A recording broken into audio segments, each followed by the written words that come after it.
2005 수능 기출문제로 나왔었던 이용학 시인의 낡은 집이야. 당시에 제시됐던 보기부터 같이 보자. 이 작품의 발표 연도는 1938년이고 이용학의 고향은 함경북도 경성이다. 그의 집안은 대대로 소금 장사를 하였는데 아버지의 객사로 어머니가 생계를 꾸려야 했다. 객사라는 건 이제 타지에서 죽게 되는 걸 말해. 어려서부터 궁핍한 생활을 했던 이용학이 일본 유학 시절에도 품팔이로 학비를 조달했다. 그러면서도 방학 되면 을에 귀국하여 동포들이 모여 사는 간도 등지를 돌며 유이민의 비극적인 삶을 살펴보기도 했다. 라는 표현론적 관점으로 이용학 시인의 배경 지식을 제시를 했네. 이걸 바탕으로 작품을 한번 감상해보자. 날로 밤으로 왕검이 줄치기에 분주한 집, 마이서 흉집이라고 꺼리는 낡은 집. 이 집에 살았다는 백성들은 대대손손에 물려줄 은동곳도 산호관자도 갖지 못했니라. 낮으로 밤으로 거미줄만 잔뜩 쳐져 있는 그런 집이고, 마을에서는 흉집, 흉가라고 꺼리는, 멀리하는 낡은 집이래. 제목이 낡은 집이었지. 이 낡은 집이 핵심 소재 대상이 되겠다. 은동곳이랑 산호관자가 뭔지 몰라도 대대손손 물려준다라는 건 뭘 의미하겠어. 굉장히 값지고 좋은 것이겠지. 근데 이 집에 살았던 사람들은 그런 걸 갖지 못했어. 굉장히 가난하고 궁핍한 삶을 살았다라는 걸 알 수가 있겠지. 재를 넘어 무곡을 달리던 당나귀, 항구로 가는 콩시리의 늙은 둥글소, 모두 없어진 지 오랜 외양간은 아직 초라한 냄새 그윽하다만 털보내 간 곳은 아무도 모른다. 이런 향토적인 시어들이 나왔는데 당나귀나 소가 있었던 외양간은 다 없어져 버렸어. 아무도 살지 않으니까. 초라한 냄새만 여전히 가득하대. 후각적인 심상이 되겠지. 근데 털보내 간 곳은 아무도 모른대. 털보내가 이 인물인데 아마 이 낡은 집에 살았던 인물일 거다라고 추측할 수 있겠지. 찻길이 뇌이기 전 노루, 멧돼지, 쪽제비 이런 것들이 앞뒤 산을 마음 놓고 뛰어다니던 시절, 털보의 셋째 아들은 나의 쌀이말 동무는 이 집 안방 집두 광주리 옆에서 첫울음을 울었다고 한다. 즉 옛날을 말하겠지. 찻길이 놓이기 전, 포장도로가 깔리기 전, 그런 옛날 시절에 털보가 또 남았네. 근데 털보의 셋째 아들에 대해서 이야기를 하고 있어. 근데 그게 누구야? 나의 쌀이말 동무야. 나는 누구야? 나는 당연히 화자지. 즉 털보의 셋째 아들은 나의 동무, 친구야. 그럼 나와 털보의 관계는 뭐야? 친구, 아빠. 우리 친구 아빠가 털보야. 근데 그냥 막 털보라고 부르고 있어. 동무가 내 친구가 옛날에 혀돌음을 울었다. 털보네는 또 아들을 봤다우. 송아지라도 물었으면 팔아나 먹지. 마을 아낙네들은 무심코 차가운 이야기를 가을 냇물에 실어 보냈다는 그날 밤, 저럽등이 시름시름 타들어가고 소주에 취한 털보의 눈도 일층 북덜한다. 즉 가축이 새로 태어나고 번식을 하면은 그건 그 자체로 재산이 되지. 팔 수가 있고 돈을 벌 수가 있어.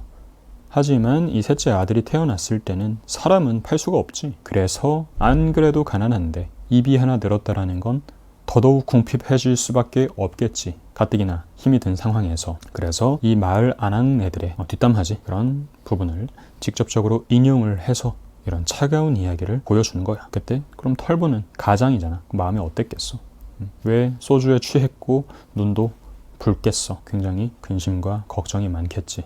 어떻게 책임을 져야 하나, 어떻게 이 가정을 이끌어 나가야 하나, 돈 걱정, 생계 걱정, 이런 생존이 가장 큰 문제였겠지. 갓주지 이야기와 무서운 전설 가운데서 가난 속에서 늘 마음 졸이며 내 친구가 자랐대. 당나귀 몰고 간 애비, 돌아오지 않는 밤, 노란 고양이 울어 종시 잠 이루지 못하는 밤이면 어미 분주히 일하는 방앗간 한 구석에서 나의 동무는 도토리의 꿈을 키웠다.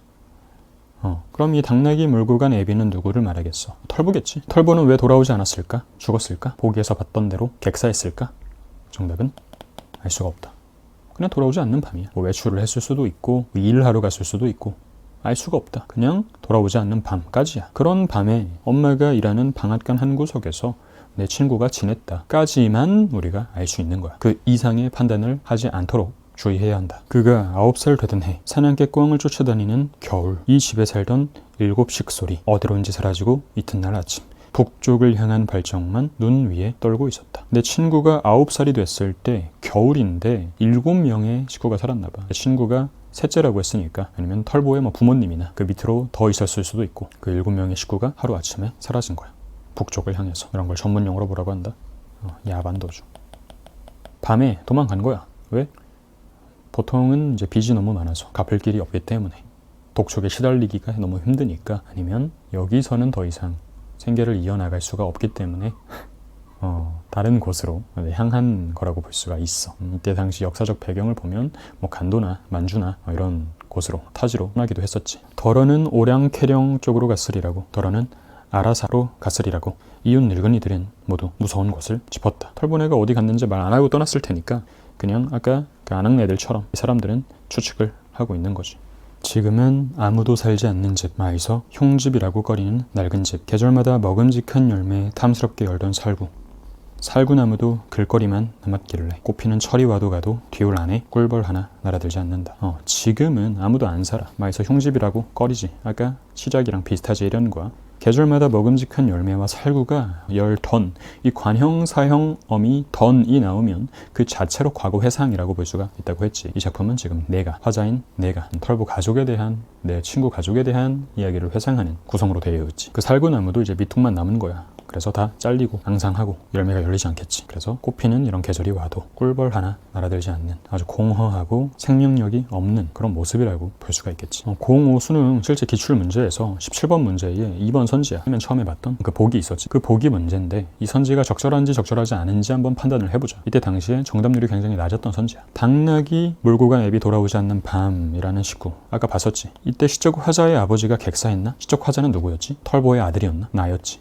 나의 아버지가 작품에 나왔나? 내 친구의 아버지가 털보였지. 그럼 시적 화자의 아버지가 여기 나왔어? 이 작품에? 안 나왔지. 즉 화자를 정확하게 구분할 수 있는가? 화자의 기준을 정확하게 알고 있는가를 물어본 문제야. 잘 모르고 보기에서 시인의 아버지가 뭐 객사했다라고 써있으니까 이걸 적절하다고 한 학생들이 굉장히 많았었어. 화자가 나라는 것만 알았어도 그냥 당연하게 뭐 말도 안 되는 이야기다 라고 판단을 할 수가 있었겠지. 그렇다면 이 시적 화자의 아버지가 아니라 이거를 털보라고 해보자. 그럼 털보는 객사했을까? 아까 뭐라고 했지? 알 수가 없다. 그냥 돌아오지 않는 밤이라고만 했지 돌아오지 않는다라는 게 객사했다, 즉 밖에서 죽었다라고 할 수 있는 근거가 되나? 그렇지가 않다. 그렇기 때문에 이 선지는 적절하지 않은 선지라고 해야겠다.